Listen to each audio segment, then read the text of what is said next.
9 news और आपके साथ मैं हूं फिजा कासमी। चुनावी नतीजों के बाद राज्य दर राज्य सीएम पद के उम्मीदवारों की काफी ज्यादा चर्चा इस समय दिखाई दे रही थी।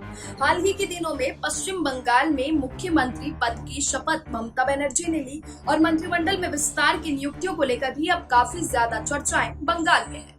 लेकिन बात आज करेंगे हम असम की। असम को अब एक नया मुख्यमंत्री मिल गया है। हेमंत बिस्वा शर्मा अब नए मुख्यमंत्री बन चुके हैं असम के।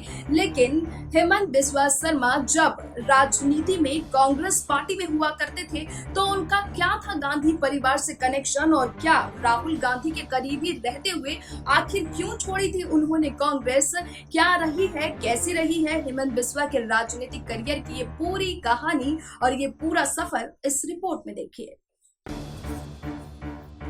चुनावी नतीजों की घोषणा होने के बाद ही हर राज्य में मुख्यमंत्रियों को लेकर नामों की खासा चर्चा इन दिनों राजनीतिक गलियारों में तूल पकड़ती जा रही थी।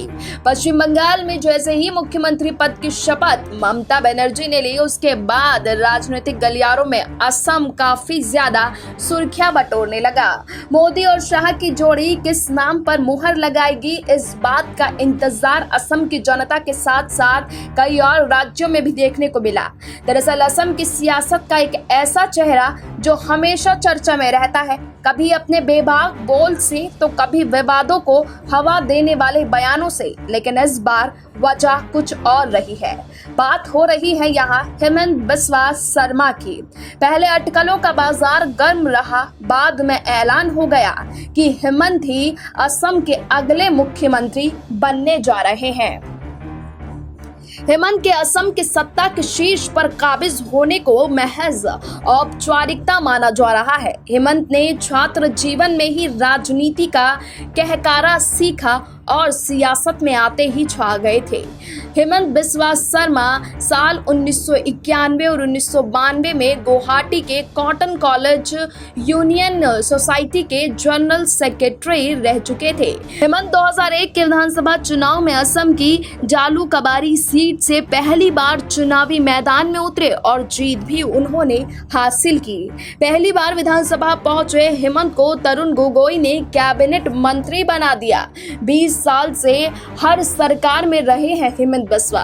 दरअसल हेमंत 2006 और 2011 के विधानसभा चुनाव भी जालूकबारी से जीते और तरुण गोगोई के नेतृत्व वाली सरकार में मंत्री बने। साल 2001 में पहली बार विधायक बनने से लेकर 2016 तक 4 बार विधायक रहे हेमंत।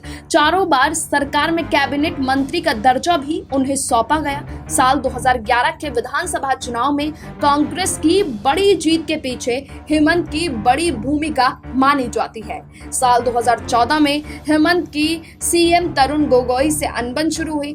21 जुलाई 2014 को हेमंत ने सभी पदों से अपना इस्तीफा पार्टी को सौंप दिया। कहा यह भी जाता है कि हेमंत अपने राजनीतिक गुरु तरुण गोगोई से इसलिए नाराज हुए क्योंकि वो उनके और अपने पुत्र गौरव गोगोई को आगे बढ़ाने लगे थे। अमित शाह के घर ज्वाइन की थी हेमंत ने दोबारा बीजेपी। हेमंत बिस्वा शर्मा ने 23 अगस्त 2015 को बीजेपी के तत्कालीन राष्ट्रीय अध्यक्ष अमित शाह के घर पर बीजेपी का दामन थाम लिया था।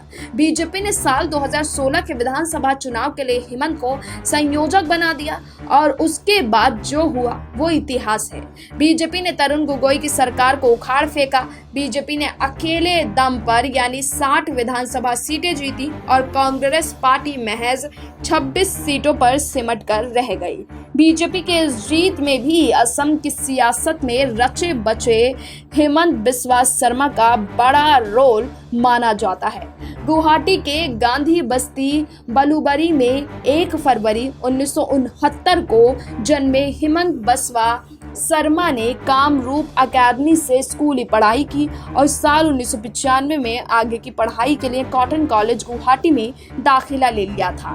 साल 1990 में हेमंत ने ग्रेजुएशन, 1992 में पोस्ट ग्रेजुएशन की पढ़ाई पूरी की।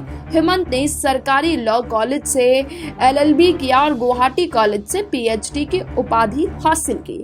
हेमंत ने साल 1996 से 2001 तक 5 साल तक गुवाहाटी हाई कोर्ट में प्रैक्टिस भी की है। हेमंत इनके पिता कैलाश नाथ शर्मा का निधन हो गया था, जबकि माता मृणालिनी देवी है। हेमंत की रिनकी भायोआन से शादी हुई है, 2 उनके बच्चे भी हैं। इस समय राहुल पर निशाना साधने का हेमंत हमेशा कोई भी मौका नहीं छोड़ते हैं। सियासत के शुरुआती दिनों में कांग्रेस विरोधी रहे हेमंत बाद में कांग्रेस में शामिल हो गए थे।